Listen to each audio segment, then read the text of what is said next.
A billionaire sees abandoned twins in a river, and what he did next is a miracle.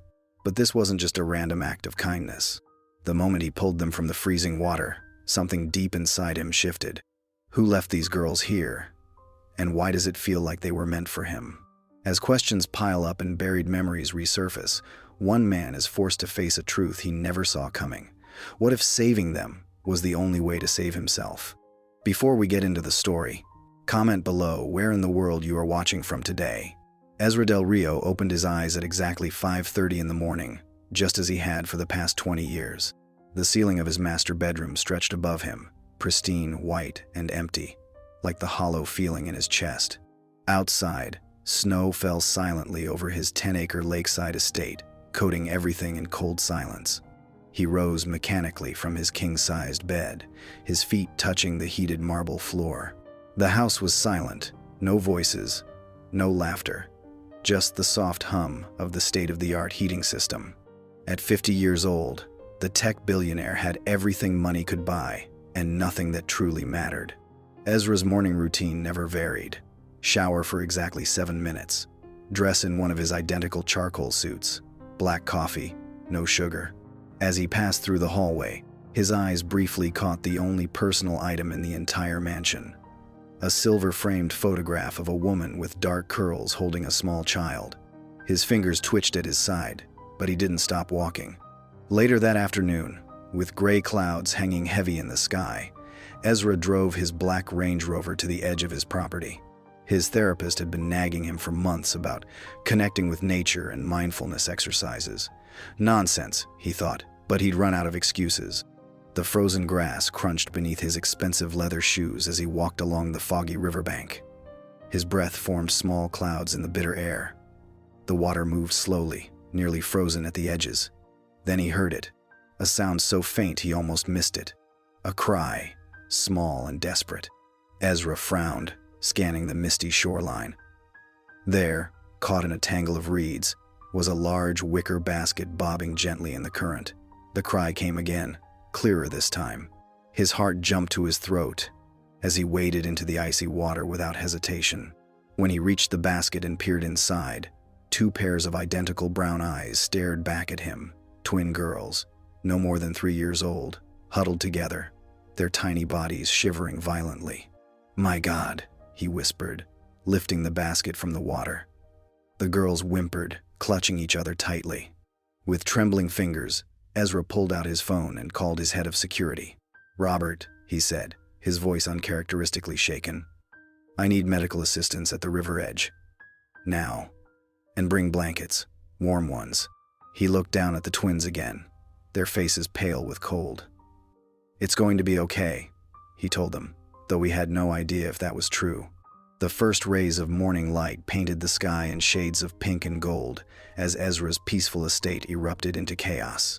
Paramedics rushed around the grand living room, which had been transformed into a makeshift emergency center. The twin girls lay on Ezra's imported Italian sofa, wrapped in thermal blankets, their identical faces still pale but no longer blue with cold. "Mild hypothermia, but they'll be okay," a paramedic told Ezra, who stood awkwardly by the fireplace, arms crossed tightly over his chest. "It's a miracle you found them when you did." Miracle. The word felt foreign to Ezra. He watched his normally composed household staff scurry about, bringing warm milk, extra blankets, and even digging out some old stuffed animals from the storage closet. Robert, his head of security, approached with something in his hand. "Sir, we found this beneath the blanket in the basket," Robert said, extending a folded piece of paper. "It appears to be a letter." Ezra took it but didn't open it immediately. His eyes remained fixed on the tiny girls, who were now sipping warm milk from plastic cups, their little hands trembling. As the morning progressed, Ezra finally retreated to his office and unfolded the letter. The handwriting was hurried, desperate. "Please protect them. Their father is closer than he knows." "Nonsense," Ezra muttered, tossing the cryptic note onto his desk. He picked up his phone. "Robert, contact social services immediately. These children need proper placement." Within 2 hours, a stern-faced woman from Child Services arrived. Margaret Nolan introduced herself with a firm handshake and began preparing paperwork at Ezra's dining table. "The girls will be placed in emergency foster care until we can locate family," she explained, not looking up from her forms. But when the moment came to hand over the twins, something unexpected happened. The girls, now more alert, scrambled off the sofa and ran to Ezra, wrapping their tiny arms around his legs. One of them, Ezra couldn't tell which, looked up at him with wide, pleading eyes. "No go," she whispered. Something cracked inside Ezra's chest, a feeling he hadn't experienced in decades. "Ms. Nolan," he said, his voice suddenly firm. "The children will stay here, temporarily, until further notice." The social worker's mouth fell open. The staff froze in place. Robert dropped the pen he was holding. "But Mr. Del Rio, protocol clearly states." "I don't care about protocol," Ezra interrupted. "They stay. I have more than enough resources to ensure their well-being." He didn't understand his own actions, but as the twins clung to him, he couldn't bring himself to let them go. In the meantime, Ezra sat at his desk, staring at the 4 faces in the video conference on his screen. The board members of his tech company were discussing the upcoming merger, but their words seemed distant, like they were speaking underwater. "Ezra, your thoughts on the valuation?" The voice of his CFO pulled him back to reality. "Yes, of course," Ezra cleared his throat. "The valuation is..." A high-pitched wail echoed down the hallway. Then another. The twins were crying again. "Excuse me one moment," Ezra said, muting his microphone. He walked to his office door and peered out. 2 nannies hurried past, carrying plates of untouched food. "They won't eat anything, Mr. Del Rio," one of the women said, looking stressed. "They've been crying for hours." Ezra nodded stiffly and returned to his call, but his mind remained with the twins. After 15 more minutes of distracted responses, he ended the meeting early. Later that afternoon, Ezra walked through the main living room and stopped cold. Little Leah stood on her tiptoes by the fireplace mantel, her small hand reaching up to touch the silver-framed photograph, the only personal item in his sterile home. The image showed a smiling woman with flowing dark hair, her hand resting on a rounded belly. "Mama?" Leah asked, her innocent eyes looking at Ezra. The word hit him like a physical blow. His wife, Sarah, had died 6 years ago in a car accident, taking their unborn daughter with her. Ezra had never recovered, had never even spoken of it again. In his ear, his Bluetooth headset buzzed with an incoming call. The billion-dollar deal he'd been working on for months. "I'm sorry," he said to the caller, his voice suddenly hoarse. "I have to go." He ended the call without explanation. That night, Ezra found himself sitting in the hastily prepared nursery. The twins were restless, their eyes red from crying. Without thinking, he picked up a children's book someone had brought in. "Once upon a time," he began awkwardly, "there was a little bear who lived in the forest." His voice grew steadier as he continued. One by one, the twins' eyelids grew heavy. By the time he finished the story, they had curled up on either side of him, their breathing deep and even in sleep. Ezra sat perfectly still, afraid to move. He looked down at their peaceful faces, feeling something both terrifying and wonderful stir within him. Earlier that day, the morning sun filtered through the tall windows of Ezra's estate as Mira Velasquez hurried up the marble steps. Her heels clicked sharply against the stone, matching the rapid beat of her heart. As Ezra's executive assistant for the past 5 years, she'd handled countless emergencies. But children, this was unprecedented. "Mr. Del Rio?" she called out, moving through the silent hallways. The normally pristine mansion was in disarray, blankets draped over furniture, tiny socks on the floor. She found Ezra in the hastily arranged nursery, slumped in a chair. Dark circles shadowed his eyes, and his normally immaculate appearance had given way to rumpled clothes and stubble. "You look terrible," Mira said, setting down her bag. Ezra straightened. "I've been busy." "So I see." Mira glanced at the sleeping twins. "Robert called me." "You're keeping them here? Yourself?" "Temporarily," Ezra said, rubbing his eyes. "With all due respect, sir, you run a multi-billion-dollar company. You barely have time to feed yourself, let alone care for 2 traumatized toddlers. Social services will find a placement eventually." Mira sat across from him. "Ezra, these girls need stability, not a temporary guardian who works 18-hour days." "What would you have me do?" he snapped. Consider this rationally, Mira said gently. We should run a DNA test. Ezra's head jerked up. Why? The note said their father is closer than he knows. It could be referring to you. That's absurd, Ezra scoffed. One of the twins, Luna, stirred and whimpered. Mira instinctively moved to the child, smoothing her hair. Shh, it's okay, she whispered.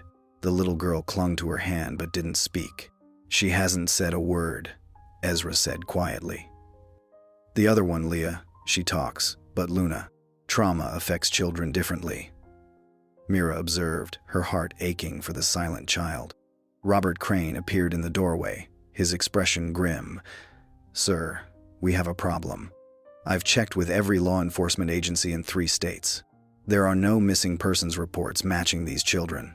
No hospital records, no birth certificates. According to every database, these girls don't exist. Mira's eyes met Ezra's across the room.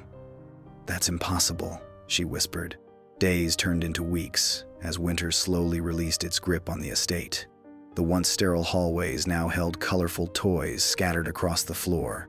Soft lullabies drifted through rooms that had known only silence for years. Children's laughter echoed where there had been emptiness.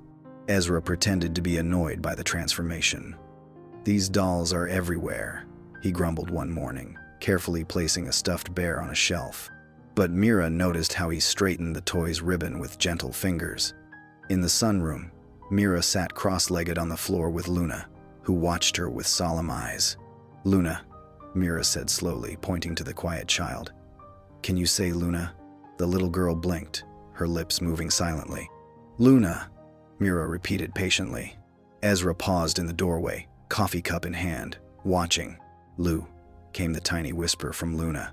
Mira's face lit up. That's it. Luna. Luna, the child echoed, a small smile breaking across her face. Across the room, Leah was focused on her drawing, crayon clutched in her small fist. Ezra moved closer, peering over her shoulder. The picture showed a simple house, a woman with long dark hair, and a tall man. Who's that? Ezra asked softly. Leah shrugged, continuing to color. Don't know their names, just see them in my dreams. Ezra frowned, studying the unfamiliar figures in the child's artwork. The moment was interrupted by Robert Crane's arrival. His face was unusually serious as he approached Ezra.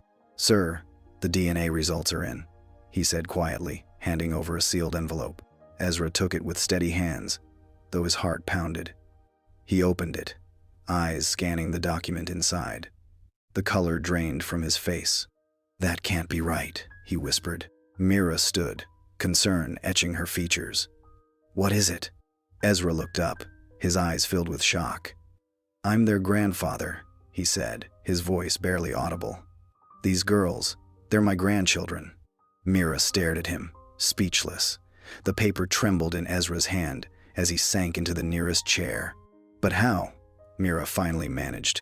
Ezra stared at the twins, seeing them with new eyes. I don't know, he whispered. I truly don't know. Years earlier, the glass tower of Del Rio Technologies gleamed in the late afternoon sun.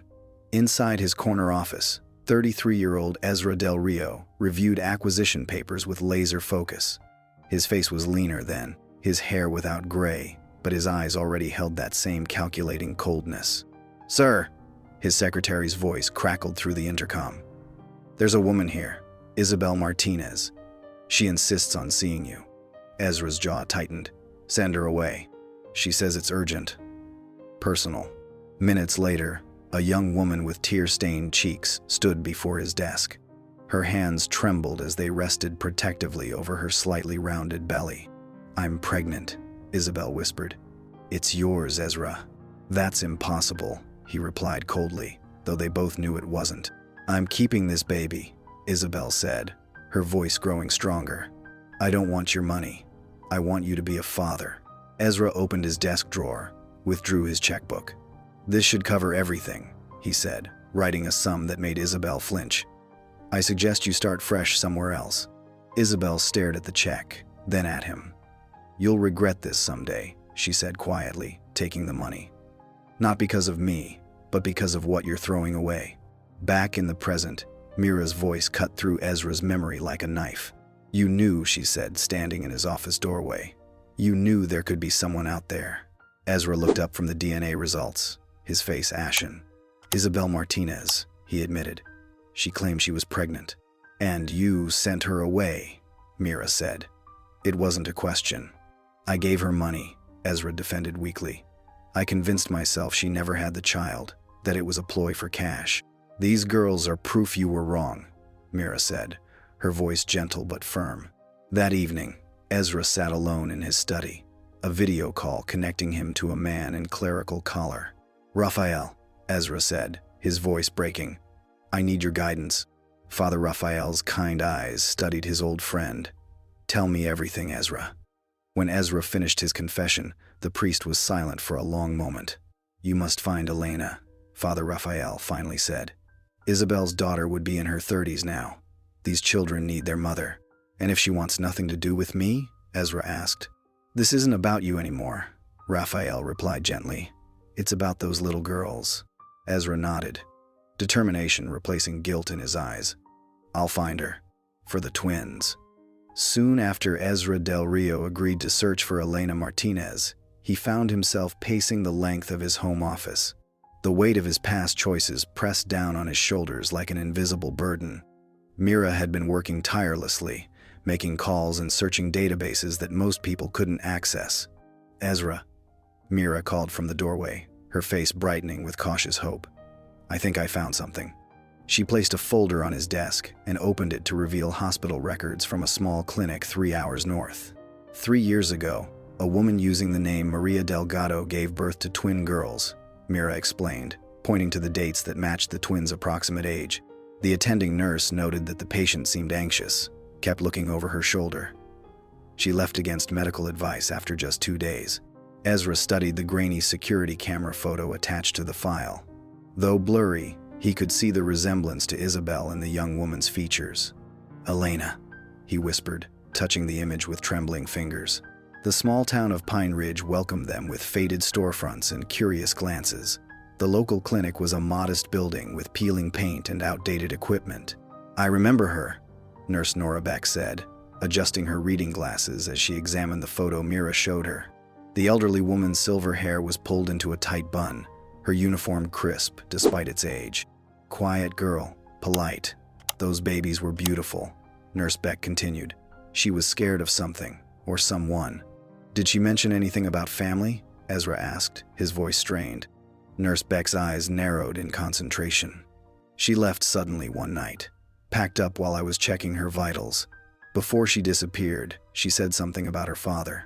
What was it? Mira gently pressed. She said her father might never forgive her, Nurse Beck replied. Poor thing was crying when she said it. Back at the estate, darkness had fallen. Ezra stood in the doorway of the twins' room, watching their peaceful sleep. Leah's arm was flung protectively over her sister, even in slumber. What kind of father forces his daughter to run away? He whispered, his voice breaking. Mira appeared beside him, her presence a quiet comfort.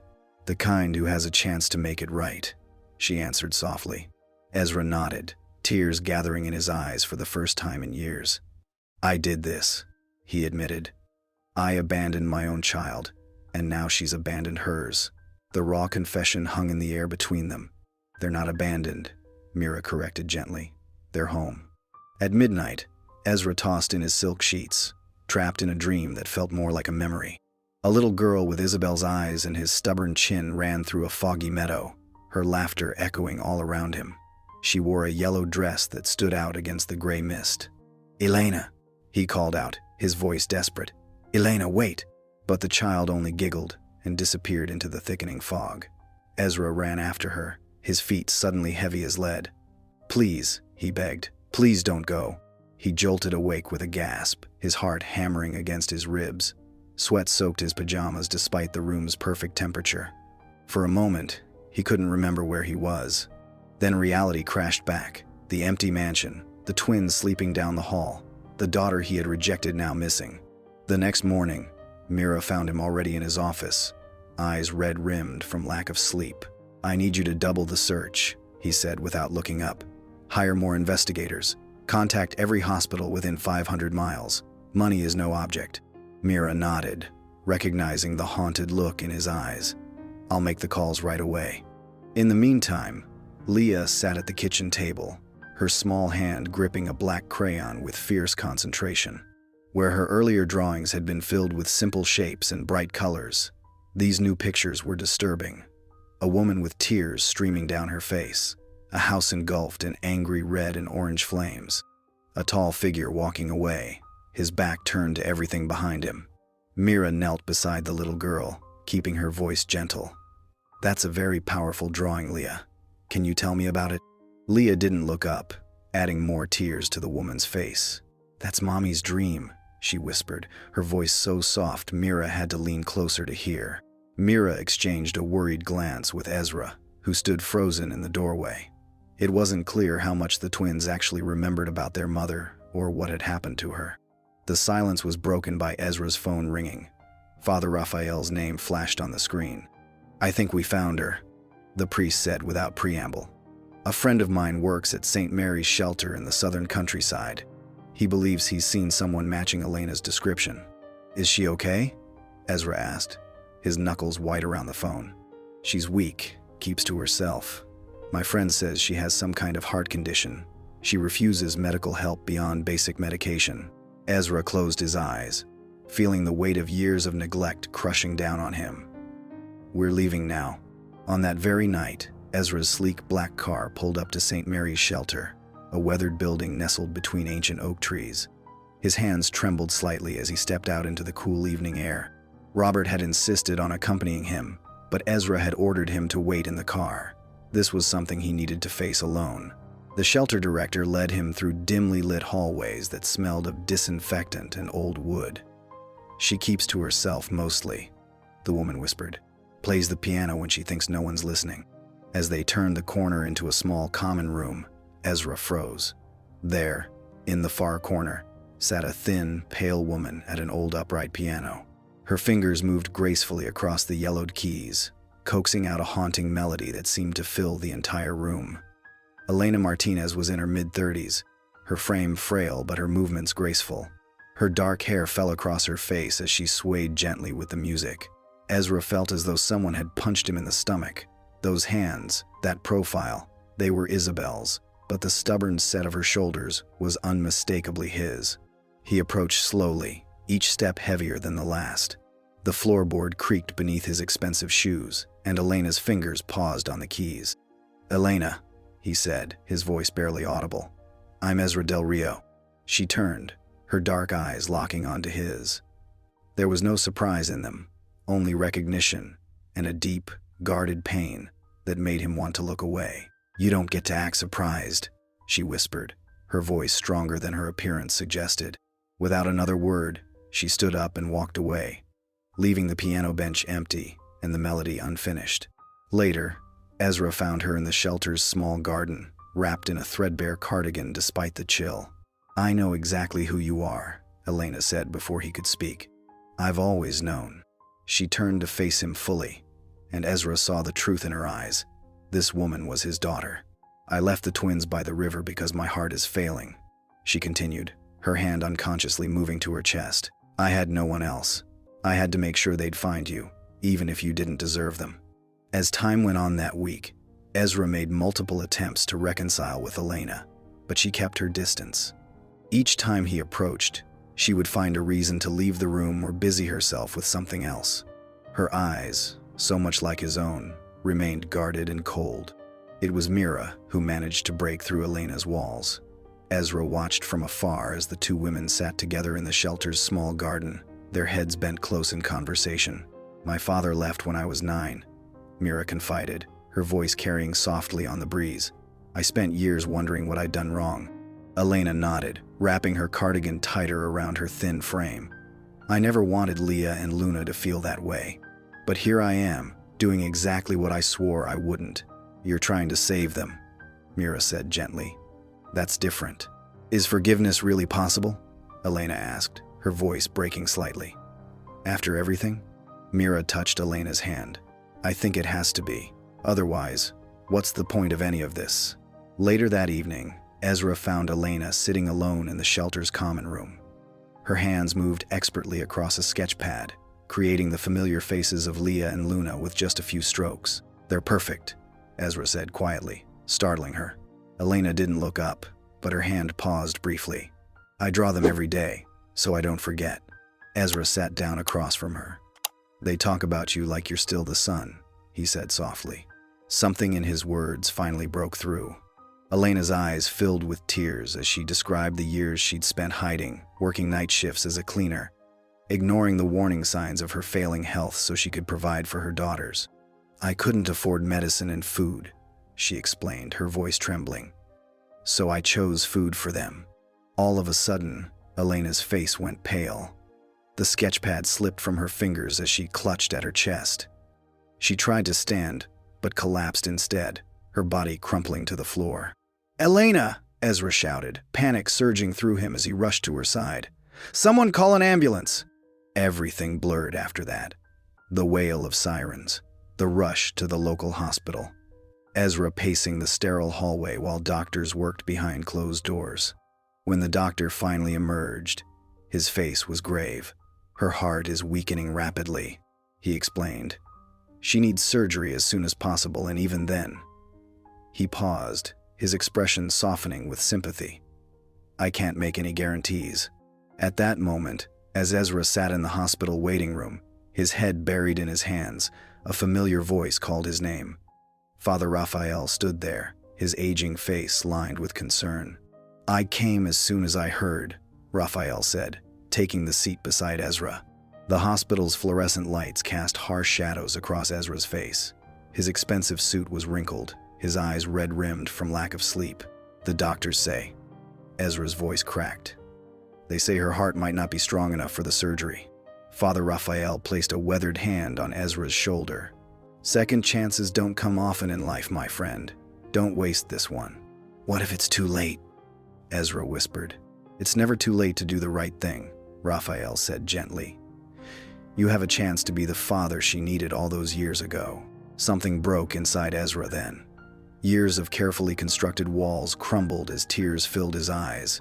His shoulders shook with silent sobs.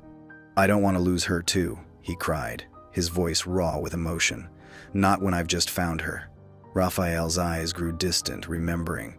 "She was such a bright child, you know, so full of imagination." "You knew her?" Ezra looked up, surprised. "Isabel brought her to church sometimes," Raphael nodded. "Elena would sketch her dreams on the back of your blueprints that Isabel kept." Ezra's face crumpled with shame. He remembered a night, years ago, when he'd found a stack of papers covered with childish drawings. He'd thrown them away without even looking, annoyed at the mess. "She drew a family," Raphael continued softly. "Always a family." Later that day, Ezra sat beside Elena's hospital bed. Her face was pale against the white sheets, but her eyes were clear as she watched him. "I've been thinking," Ezra said, taking her thin hand in his. "I want to start a foundation, the River of Grace Foundation, for single mothers and abandoned children." Elena's eyebrows raised slightly. "No child should feel unwanted," Ezra continued. "No mother should have to choose between medicine and food." He squeezed her hand gently. "I'd like your blessing." A faint smile touched Elena's lips. "You don't need my blessing, Papa," she whispered, using the word she'd never spoken before. "You just need to stay." Eventually, Elena agreed to return to Ezra's estate with the twins for what she called a final visit. Though unspoken between them, both adults understood what those words truly meant. The doctors had given her weeks, perhaps a month. When they arrived at the sprawling lakeside property, Leah and Luna burst from the car, their little legs carrying them across the manicured lawn toward their mother, who waited with open arms. "Mommy!" they cried in unison, their faces bright with joy as Elena knelt to embrace them. Ezra watched from a distance, his throat tight with emotion. The estate that had once felt so cold and empty now echoed with childish laughter. The twins were unaware of the ticking clock that measured their mother's remaining days. "They look happy," Mira said, appearing at his side. "They do," Ezra agreed softly. Inside, Mira had transformed the once sterile living room with colorful balloons and streamers. A handmade banner read, "Happy 4th birthday, Leah and Luna," in bright, childish letters. "It's not for 3 more days," Mira explained. "But I thought..." Ezra nodded, understanding. Some celebrations couldn't wait. The small party was filled with cake, presents, and the twins' delighted squeals. Elena sat in a comfortable chair, her face glowing despite her pallor, watching her daughters blow out candles and open gifts. During a quiet moment, she leaned toward Ezra.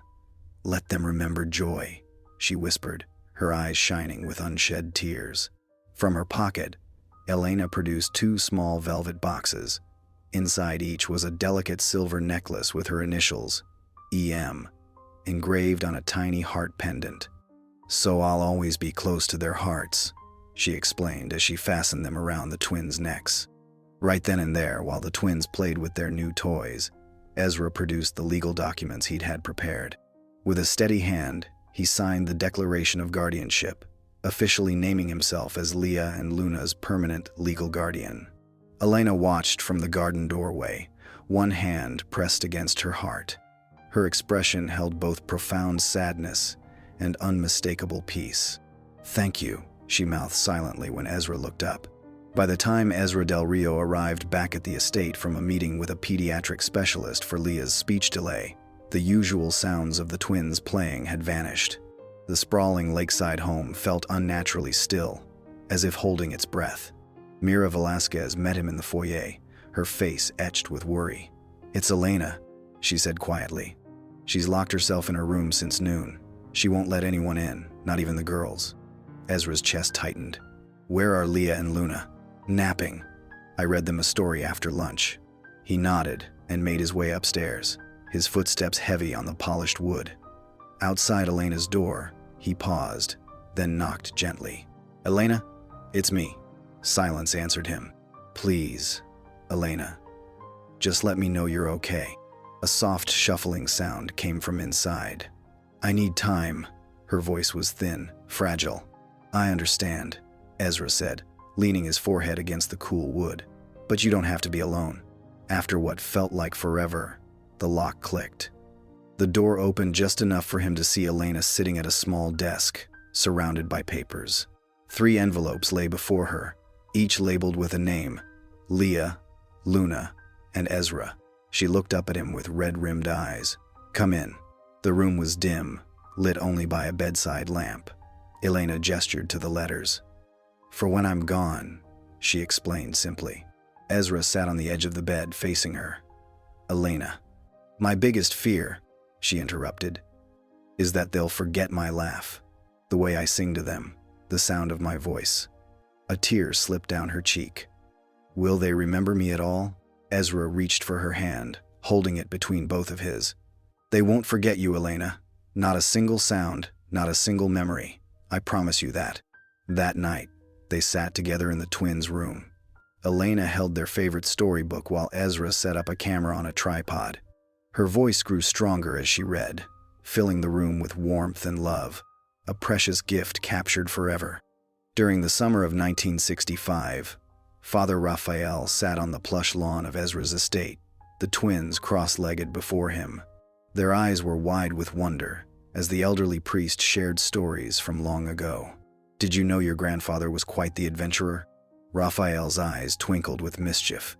"When he was just 10 years old, he built a boat out of milk cartons and tried to cross the lake behind our school." Leah giggled, her small hand covering her mouth. "Did it float?" "For about 10 seconds, Raphael laughed heartily. Then poor Ezra ended up soaking wet, but he never stopped smiling. Luna, quieter but equally engaged, tilted her head. "Was he scared?" "Never," Raphael said softly. "Your grandfather has always been brave." From the hallway, unseen by the others, Ezra listened. A lump formed in his throat as he watched his past and present collide in this gentle moment. He hadn't thought about that homemade boat in decades. Later that afternoon, Ezra and Raphael walked along the riverbank, the same waters where the twins had been found months ago. The setting sun painted the sky in shades of orange and pink. "I've been thinking," Raphael said, breaking their comfortable silence. "Perhaps you should consider baptizing the girls." Ezra stopped walking. "I'm not sure I'm the right person to make that decision. It's not about ritual, Ezra. It's about marking a rebirth. For them, and for you. After everything I've done, The years I wasted? Ezra shook his head. I don't know if I'm worthy of that. Raphael placed a weathered hand on his shoulder. Redemption isn't a reward, my friend. It's a road. And you've already taken the first steps. The following Sunday, a small gathering assembled by the riverside. Ezra stood in the shallow water with Father Raphael, while Leah and Luna, dressed in white, waited on the shore with Mira. From her blanket on the grassy bank, Elena watched, her face glowing with joy despite her weakening body.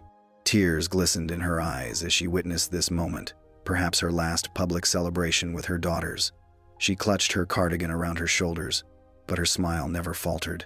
After a while, the peaceful moments following the baptism began to fade. The twins' behavior shifted in ways that concerned everyone in the household. Luna, who had been slowly opening up, retreated back into her shell. She would sit for hours clutching her mother's scarf, refusing to speak even to Mira. Leah's changes were more alarming. 3 nights in a row, Ezra found her wandering the hallways in her sleep, small hands reaching out for something, or someone who wasn't there. I found her trying to open the front door last night, Ezra told Mira, his voice heavy with worry. When I carried her back to bed, she kept whispering "Mama" in her sleep. Mira watched the girls through the playroom doorway, her expression thoughtful. It's their subconscious, Ezra. They sense something's happening with Elena. Children know when separation is coming, even if we don't tell them directly. Ezra nodded, running a hand through his silver hair. What can we do? The next day, Dr. Harriet Coe arrived at the estate, a child grief counselor with gentle eyes and a calm presence. She set up a play area in the sunroom with dolls, toy houses, and art supplies.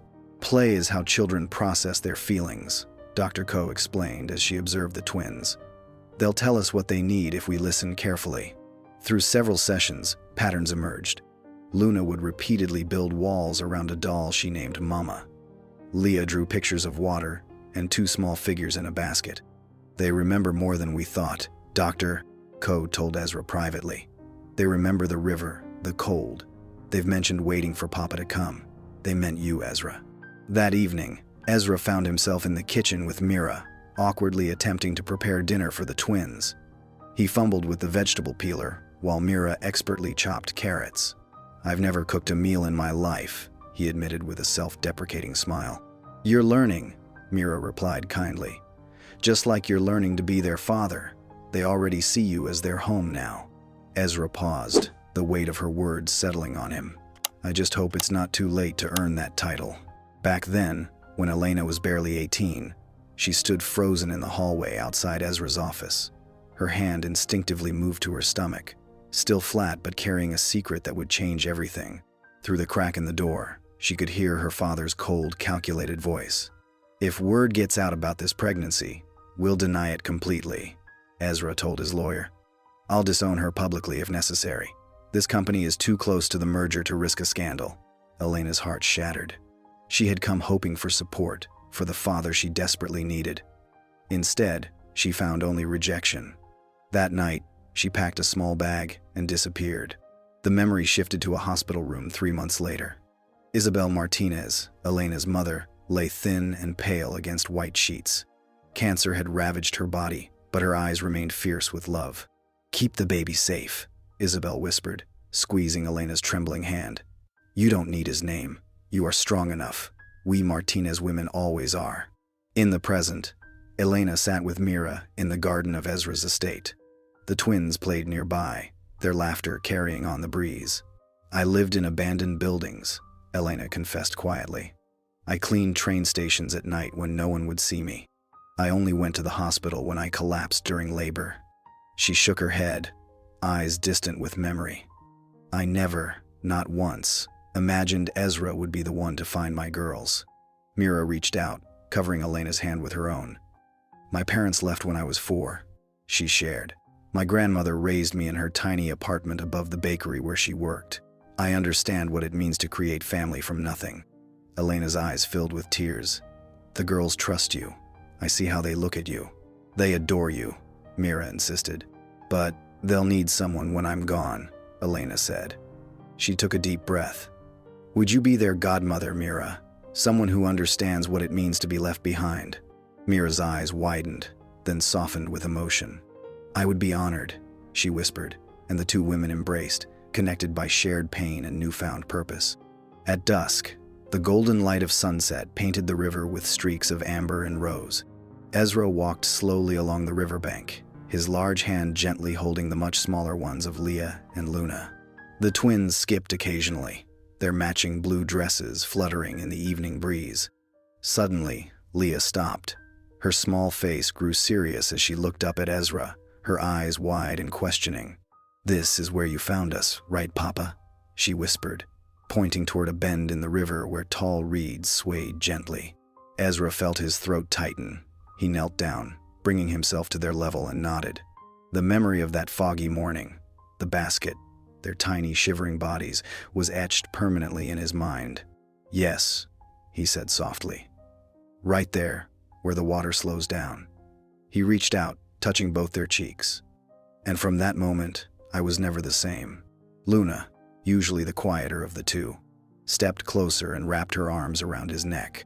Leah joined the embrace, and for a moment, the three of them stayed that way, connected by something deeper than blood. Back at the house, Elena waited in the library. Her skin was pale, almost translucent in the fading light. She held 3 envelopes in her trembling hands. "These are for you," she said as Ezra entered the room. She handed him the letters, 2 with the twins' names carefully written on the front, and 1 sealed envelope with his name. "Don't open yours until after I'm gone." Ezra took them carefully, feeling the weight of her words. "Don't use it to fix anything," Elena warned, her eyes intense despite her weakness. "Use it to feel." He nodded, unable to speak. That night, as the house grew quiet, a sharp cry came from Elena's room. Ezra rushed in to find her clutching her chest, her face contorted in pain. Without hesitation, he lifted her frail body and gently placed her on the bed. He sat beside her, holding her hand as her breathing steadied. Her eyes, so much like the twins, found his in the dim light. "I'm not afraid," she whispered. "Just don't let them grow up not knowing what love feels like." Ezra squeezed her hand, his voice breaking as he replied, "They'll never go a day without it." Just then, in the early hours of the next morning, Ezra awoke with a start. The room was filled with a strange, heavy silence. Elena's hand still rested in his, but it had grown cold. Her chest no longer rose and fell with breath. Her face looked peaceful, as if she had simply drifted away on a gentle current. Ezra didn't cry. He sat perfectly still, his thumb brushing over her knuckles one last time. "Thank you for giving me a second chance," he whispered, his voice barely disturbing the stillness of the room. The house seemed to know. The morning light filtered differently through the windows, softer somehow, more reverent. The staff moved quietly, speaking in hushed tones. Even the birds outside seemed to sing more gently. In the kitchen, Mira knelt before Leah and Luna. Their small faces looked up at her, confused by the change they could sense but couldn't understand. "Your mommy has gone to the stars," Mira explained, her voice steady despite the tears that threatened to spill. "She was very sick, and now she isn't hurting anymore." Leah's bottom lip trembled. "Will she still see us?" she asked, her voice small but clear. Ezra, who had been standing in the doorway, stepped forward and knelt beside Mira. "Always," he said firmly. "She will always see you." Luna reached for his hand, and he held it tight. Later that day, Ezra walked alone to the river, carrying a small wooden box containing Elena's ashes. The water flowed steadily, catching the afternoon sunlight in glittering ripples. He stood for a long time, watching the current, remembering the morning he had found the basket with the twins. Slowly, he opened the box and began to scatter the ashes into the water. They drifted away, becoming one with the river that had changed his life. "The river brought them to me," he said softly to the wind and water, "and now I bring you back to it." The next morning, sunlight streamed through the windows of Ezra Del Rio's study, illuminating dust particles that danced in the air. He sat at his mahogany desk, turning Elena's sealed letter over in his hands. He traced his finger along the edge, but couldn't bring himself to open it yet. A soft knock interrupted his thoughts. Leah stood in the doorway, her small hand clutching one of Elena's silver necklaces, a delicate chain with a crescent moon pendant. "Mommy said I should wear it when I feel sad," she said, her voice tiny but clear. "I feel sad today." Ezra knelt down to her level, taking the necklace gently. "Your mommy was very wise," he said, his voice catching. "Turn around, sweetheart." As he fastened the clasp around her neck, his fingers trembled slightly. Leah touched the pendant and smiled up at him through tear-filled eyes. Throughout the day, Ezra began preparations for a memorial event to honor Elena. Nothing grand or showy. That wasn't who she was. Instead, he planned something intimate and meaningful in the garden, where she had spent her final days watching her daughters play. "I want to invite people she helped," he told Mira as they worked on the arrangements. "The shelter workers, neighbors, anyone whose life she touched." Mira nodded, her eyes soft with understanding. "I'm putting together a slideshow of photos. The girls helped me choose some." She paused. Elena changed more lives than she ever knew. On the day of the memorial, chairs were arranged in a semicircle on the lawn. Flowers, simple wildflowers, Elena's favorite, adorned every surface. A framed photograph of Elena, smiling, stood on an easel, surrounded by candles. As guests gathered, a soft rain began to fall, gentle, almost like a blessing. Ezra stood before everyone, unfolding a paper with shaking hands. "Elena Martinez gave me a gift I never deserved," he began, his voice steady despite the emotion behind it. "She taught me that legacy isn't built in boardrooms or bank accounts, but in the hearts we touch." For the first time, Ezra publicly acknowledged his failures, how he had abandoned Isabel, rejected Elena, and nearly missed the chance to know his granddaughters. His words were raw with honesty and, finally, love. As he finished speaking, Leah and Luna stepped forward, each carrying a white lily. Together, they placed the flowers beneath their mother's photograph, their small faces solemn and brave. Right then and there, as guests mingled quietly during the reception after Elena's memorial, a petite woman with warm brown eyes approached Ezra. She stood hesitantly at first, clutching a worn leather purse against her simple black dress. "Mr. Del Rio," she said softly. "I'm Teresa Calderon. I knew your daughter." Ezra turned, his expression curious, yet guarded. "You knew Elena?" Teresa nodded, her eyes filling with tears. "We shared a room at the Sunrise Shelter for 3 months. I never thought I'd see you here, but when I heard about the memorial..." She paused, gathering courage. "Elena saved my life, sir." "How?" Ezra asked, his voice barely above a whisper. "I was running from my husband, ex-husband now. He'd broken my arm twice." Teresa's fingers unconsciously touched her left elbow.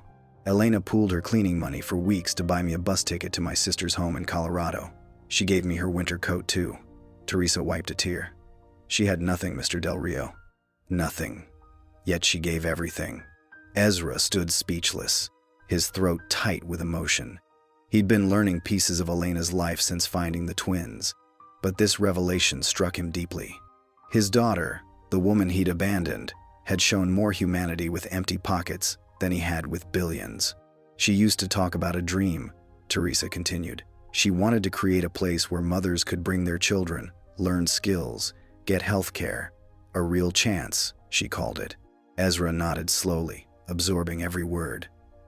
"Thank you for telling me this," he said, his voice thick with emotion. Later that night, after the twins were asleep, Ezra sat at his desk with architectural drafts spread before him. His pen moved quickly across paper as he expanded the initial plans for the River of Grace Foundation. This would be more than a charity. It would be Elena's vision brought to life. Housing units, childcare facilities, medical services, and educational programs. "Your dream will stand, Elena," he whispered to the empty room. "I promise you that."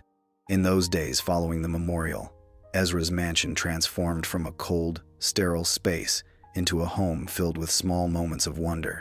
Each morning began with tiny footsteps padding down the hallway to his bedroom, where Leah and Luna would climb onto his bed, their matching pajamas rumpled from sleep. "Papa, my hair is all tangled," Leah complained one morning, holding up a brush. Ezra stared at the brush as if it were a complex piece of technology. His fingers, accustomed to signing billion-dollar contracts, fumbled with the delicate strands of her dark hair. After 3 failed attempts at a simple braid, he turned to YouTube tutorials, practicing until his fingers memorized the pattern. By the second week, he had mastered not only basic braids but also what Luna called princess twists. The kitchen became his next challenge when the twins declared store-bought pancakes yucky. After several burnt attempts, Ezra perfected peanut butter pancakes shaped like hearts and stars. "Why do stars blink, Papa?"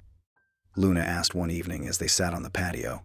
Ezra, who could explain market fluctuations with ease, found himself searching for simple words. "Well, sweetheart, it's because the air around Earth moves, like ripples in water, making the starlight dance." Luna nodded seriously, accepting his explanation with complete trust. Mira watched these transformations with quiet approval, though she often found reasons to visit Ezra's study, where Elena's unopened letter sat in the top drawer. "She wanted you to read it," Mira reminded him gently one afternoon. "Not yet," Ezra would reply, turning the conversation to foundation plans or the twins' schedule. Instead, he threw himself into establishing routines. Tuesday and Thursday afternoons were reserved for therapy sessions with Dr. Harriet Coe. Initially, Ezra had planned to wait outside, but Dr. Coe insisted he participate. "They need to see you processing grief too," she explained. During one session, while building a block tower, Leah looked up at him with Elena's eyes and said clearly, "Papa, stay with us forever." The words nearly broke him.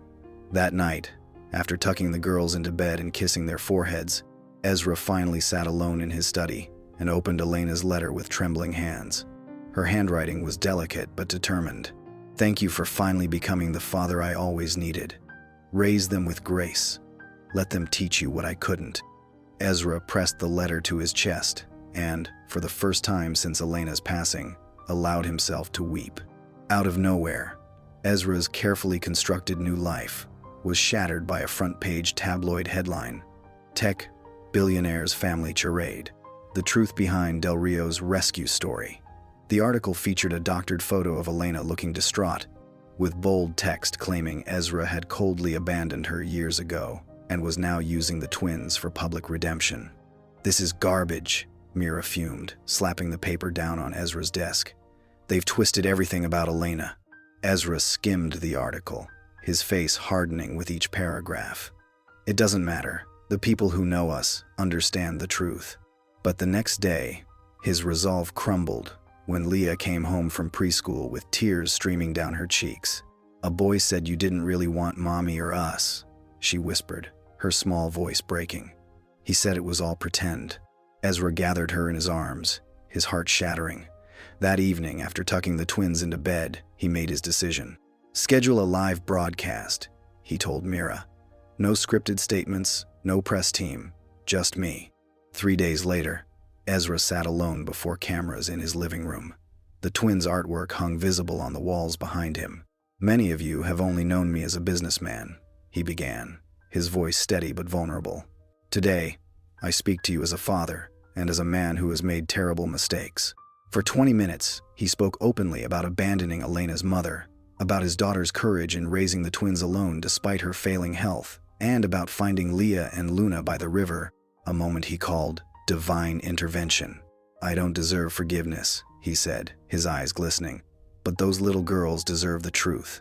Their mother was the bravest person I've ever known." When the broadcast ended, messages of support flooded in from across the country. Parents, children of absent fathers, and former critics all responded to his raw honesty. Mira squeezed his shoulder as they watched the responses pour in. "Now they know who you really are," she said softly. Later that day, Ezra sat in his office, reviewing the foundation's accounts, when Mira knocked on his door, holding an envelope. "This just arrived by courier," she said, placing it on his desk. "It's for the River of Grace Foundation."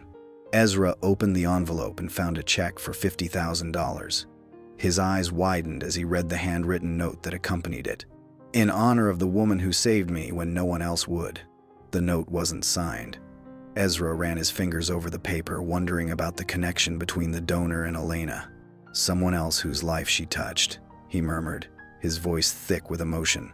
"She left ripples we're only beginning to discover," Mira said softly. That afternoon, Ezra took Leah and Luna to the river.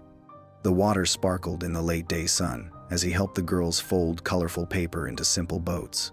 "Now we can write our messages to Mommy," he explained, giving each girl a crayon. Leah drew a heart on hers. Luna, who was becoming more verbal each day, carefully drew what looked like a star. One by one, they knelt at the river's edge and placed their boats in the gentle current. Ezra's boat carried a simple message: "Thank you for my second chance." As they watched the tiny fleet drift away, Luna tugged at Ezra's sleeve. "She'll see them right, Papa," she whispered, her eyes wide with hope. Ezra knelt down and wrapped his arms around her small frame. "Every single one," he promised, holding her close. The sun was beginning to set when Mira joined them by the river bank. She carried an official-looking envelope. "This came from City Hall," she said, handing it to Ezra. He opened it and read silently, his expression shifting from surprise to profound gratitude. "The City Council wants to nominate Elena Martinez posthumously for the Civic Hero Award," he explained to Mira, "for her quiet acts of service to others despite her own hardships." Tears glistened in his eyes as he looked up at the first stars appearing in the evening sky.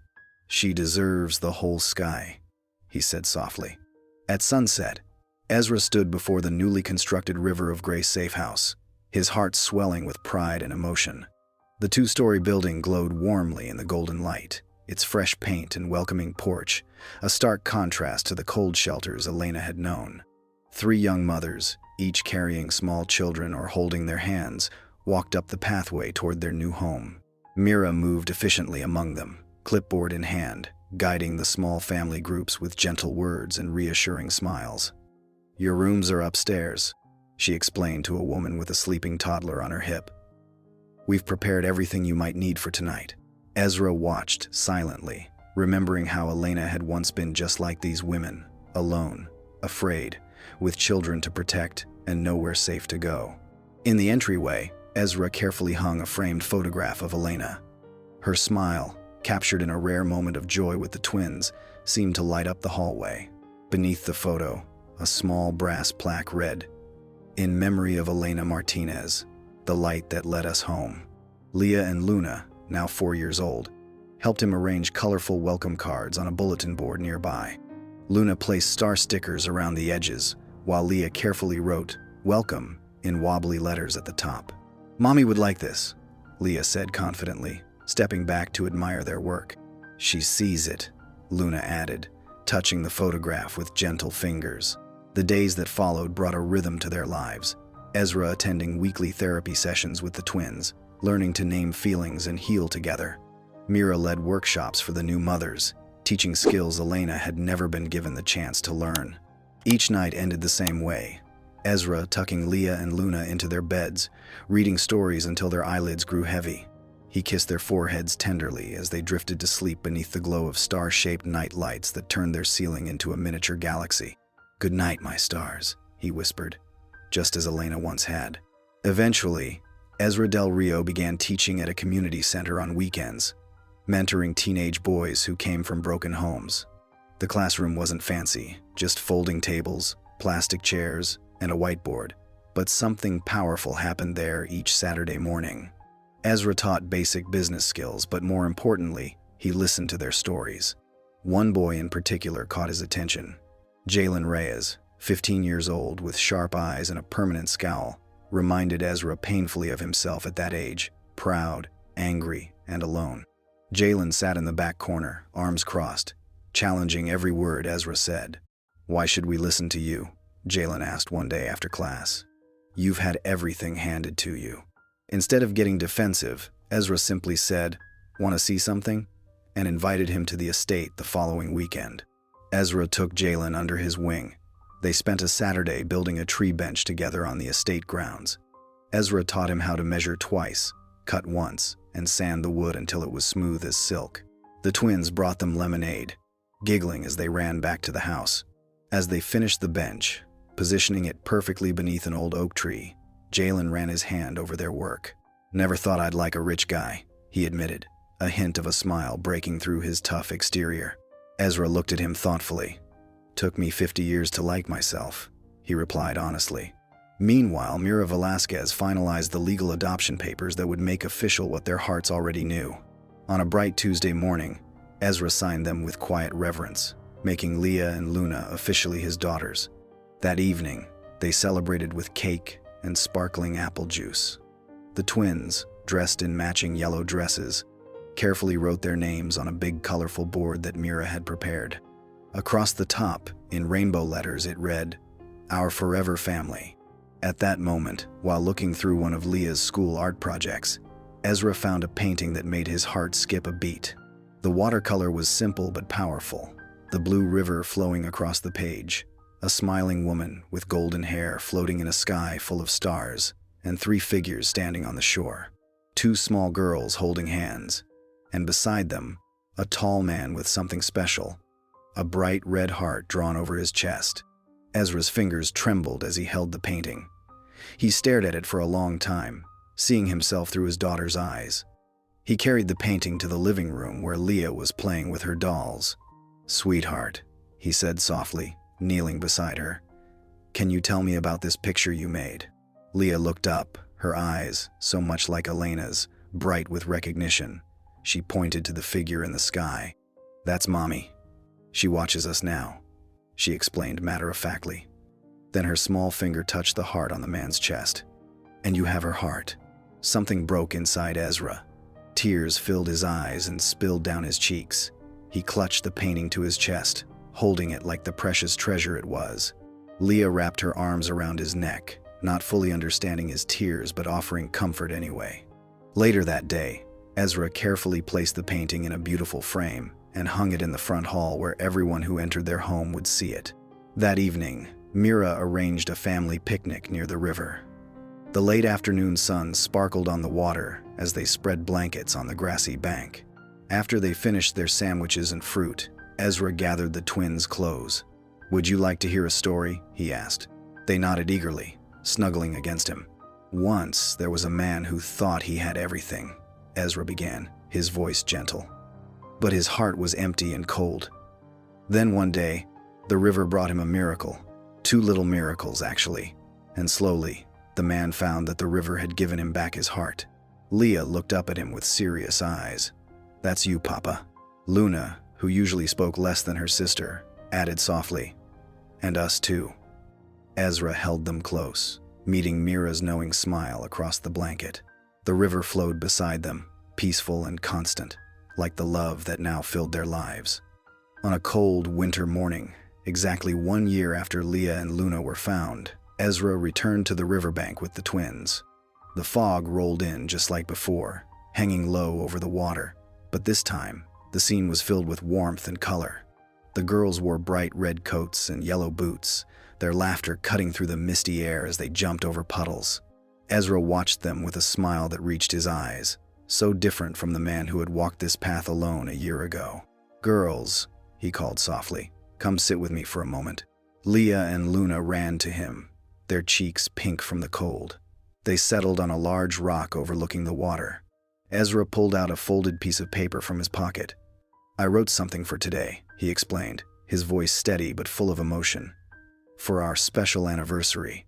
He began to read the letter he had written himself, explaining how that day changed him forever, how finding them in that basket had melted the ice around his heart, how every day since had been a gift he never thought he'd deserve. "You saved me," he read, his voice catching, "when I thought I was saving you." The girls listened, solemn for a moment, before breaking into smiles and hugging him tight. "Can we play now, Papa?" Luna asked, her once quiet voice now confident and clear. Ezra laughed. "Yes, go ahead." The twins ran and laughed by the water's edge while Ezra watched. Soon Mira joined them, carrying a camera. "We should remember this day," she suggested. They gathered together, Ezra, Leah, Luna, and Mira, holding hands at the river's edge. The camera captured their smiles, the fog, and the river that had brought them together. Back at the house, warm and cozy, Mira presented the girls with a special gift, 2 matching silver lockets on delicate chains. "Open them," she encouraged. Inside each locket were tiny photos. Elena Martinez on one side, Ezra and the twins on the other. "So you'll never forget where you came from," Mira said softly. The girls hugged her tightly, their small arms wrapped around her neck. After a while, Ezra found himself driving the familiar route to the small, peaceful cemetery where Elena's ashes had been placed beneath a flowering cherry tree. The autumn leaves crunched beneath his feet as he walked the stone path, carrying a leather-bound journal in his hands. He sat on the bench facing her memorial stone and opened the journal, its pages filled with his neat handwriting. "Hello, Elena," he said softly. "I brought our story today." Ezra began reading aloud the entries he'd written every week for the past year. His voice was steady and warm as he shared all the precious moments. Luna's first full sentence at breakfast, Leah's drawing that won the school art contest, their bedtime giggles during story time. "Luna has your patience," he read, "and Leah has your spark. Last night they built a fort in the living room and insisted we all sleep there." The pages turned, one after another, documenting a year of growth, healing, and joy. When he finished reading, Ezra carefully placed 2 items at the base of the memorial stone: a delicate purple flower that Luna had pressed between wax paper, and a folded piece of paper containing a poem Leah had dictated to him the night before. "You never left us," Ezra said, his fingers tracing Elena's name on the stone. "You're everywhere in this life we've made, in their smiles, in their kindness, in the way they look at the stars." That night, after tucking the twins into bed, Ezra fell into a deep, peaceful sleep. In his dream, he saw Elena walking through a sunlit field of wildflowers. The twins were beside her, their hands in hers. She looked radiant and whole. As they reached a warm, golden horizon, all 3 turned to wave goodbye. Ezra woke with the sunrise, tears on his cheeks but a smile on his face. "Thank you," he whispered to the quiet room. At dusk, the riverbank glowed with the soft light of hundreds of paper lanterns waiting to be released. The River of Grace Foundation's first annual Light in the Water ceremony had drawn a crowd larger than anyone expected. Families, volunteers, and community members gathered along the shoreline, their faces illuminated by the gentle flicker of candles. Mira Velasquez stood at the podium, her voice clear and strong as it carried across the hushed crowd. "Each lantern represents a life touched, a heart healed, a family restored," she said. "In just 1 year, we've provided safe housing for 27 mothers and 42 children. We've funded education for 15 women to complete their degrees. And we've connected 34 families with permanent homes." Ezra stood at the back of the crowd, watching with pride as Mira commanded the stage. The twins stood beside him, holding their special lanterns decorated with colorful drawings. "And now," Mira continued, her voice softening, "I have a special announcement. The board has unanimously voted to rename our main sanctuary." She pulled a cord, unveiling a beautiful wooden sign that read, "The Elena Martinez Pavilion." Ezra's breath caught in his throat. His eyes filled with tears as the crowd applauded. He hadn't known about this surprise, and the gesture overwhelmed him. How perfectly Mira had carried Elena's spirit forward, ensuring her legacy would continue to touch lives. When it came time to release the lanterns, Leah and Luna walked to the water's edge with Ezra close behind. They knelt down together, carefully placing their glowing lanterns on the water's surface. "We love you, Mommy," they whispered in unison as the current gently carried the lights away. Ezra knelt behind them, placing a hand on each of their small backs. "She hears you," he said softly. "Always." As time went on, Ezra found joy in the little things that once seemed insignificant. Each morning, he sat patiently behind Leah, his fingers carefully weaving her dark hair into neat braids, while she chattered about her dreams from the night before. On weekends, he knelt beside Luna at the kitchen table, helping her construct volcano models and solar system displays for science fairs, his eyes lighting up with pride when she explained her projects with growing confidence. "Papa, did you know that Venus is the hottest planet even though Mercury is closer to the sun?" Luna would ask, her voice no longer hesitant but filled with excitement. "I didn't know that," Ezra would reply, though he'd heard this fact at least a dozen times before. The camera follows their daily routine, Ezra driving the twins to school in his now modest family car, waving goodbye as they ran toward their classmates. Afternoons found him volunteering at the River of Grace Foundation, sitting with young mothers as they shared their stories, offering not just financial support but understanding. Sunday mornings became sacred for pancake breakfast with Mira, who arrived with fresh berries and chocolate chips. The kitchen, once sterile and unused, now held laughter and flour-dusted countertops. Evenings ended with elaborate bedtime stories where Ezra created voices for each character, making the twins giggle until they were breathless. His world, once empty and gray, now overflowed with color, love, and the beautiful chaos of family life. In the final scene, Ezra tucked the girls into their beds, pulling their blankets up to their chins just the way they liked. Leah reached for his hand and whispered, "Thank you for finding us, Papa." Ezra's eyes glistened in the soft nightlight. He squeezed her small fingers and replied, "No, you found me." He kissed their foreheads, turned off the light, and walked down the hallway, passing the framed drawing that Leah had made long ago, showing a man with a heart drawn over his chest standing beside two little girls at the river's edge. If you enjoyed the story of Ezra, Leah, and Luna, I handpicked this next story that you will enjoy. Please don't miss this one. Click here to watch it.